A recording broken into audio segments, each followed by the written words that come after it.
Welcome. So, let's talk about a challenge that pretty much every leader, manager, or, anyone who's ever run a meeting has faced. How do you turn those painfully awkward, silent group discussions into conversations that actually have some life in them? All right, let's jump right in. You know this feeling, right? You ask what you think is a perfectly good question, you lean in, you're ready for some amazing ideas, and what do you get? Crickets. Just a sea of blank stares.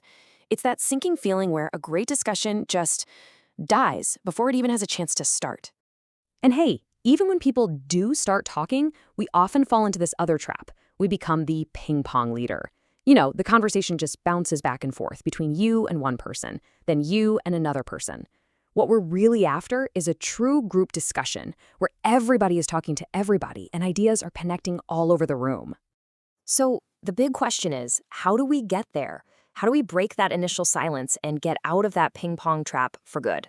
Well, lucky for us, there's a really simple, super memorable framework that can help. It's called the APPLE method.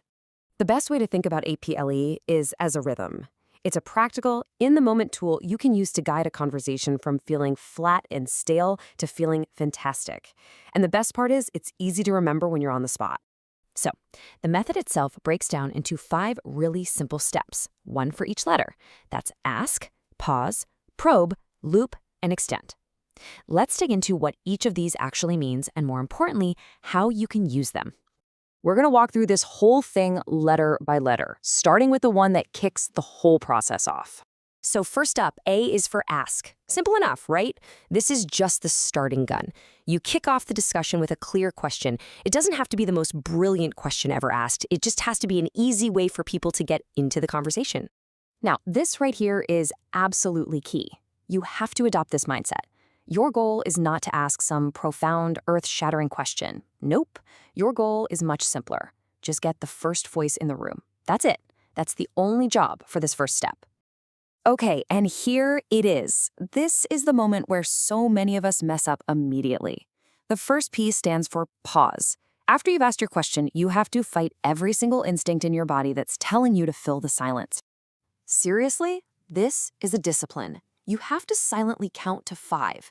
You gotta resist that overwhelming urge to jump back in and rephrase what you just said. And this is a huge mindset shift. Silence does not mean you failed. It means people are actually thinking.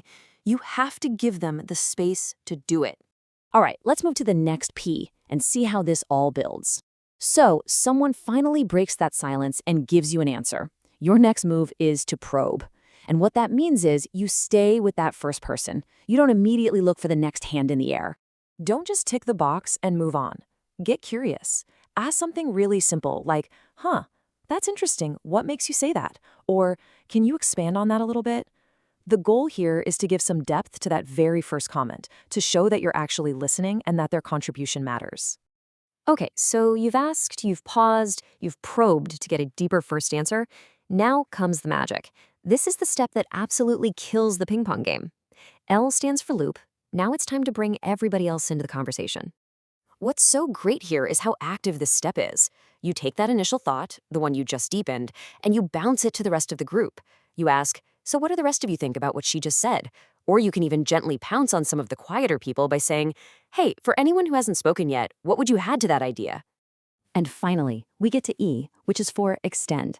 So once you've got a few people looped in and a real conversation is actually starting to happen, your job now is to stretch it out, to keep that great momentum going. This is where you really push the conversation to new places. You can ask about the consequences, like, okay, so what are the implications of that? Or you can make it more concrete by asking, can someone give an example of what that looks like in practice? This is how you turn a simple answer into a really rich exploration of an idea. So, now that we have this APPLE rhythm in our back pocket, let's see how it's basically the perfect antidote to some of the most common mistakes that we all make when we're trying to lead a discussion. I mean, look at this. Most of us are stuck over there on the left in that ineffective cycle. Ask a question, get an answer. Ask the next question.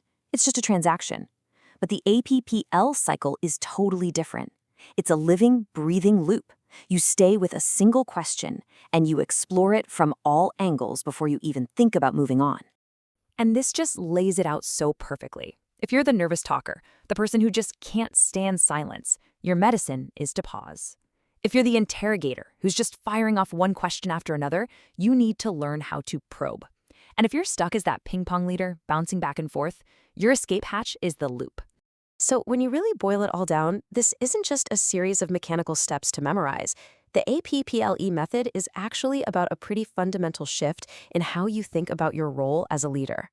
See, you don't need a perfect list of questions. You don't have to have all the answers. You really just need to do these 3 things. You have to give people the space to think.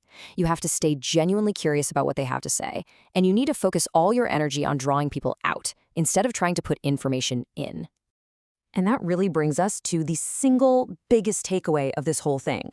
A good discussion is not built on having more questions. It's built on what you choose to do in that critical moment right after you get the very first answer. That's where all the magic really happens.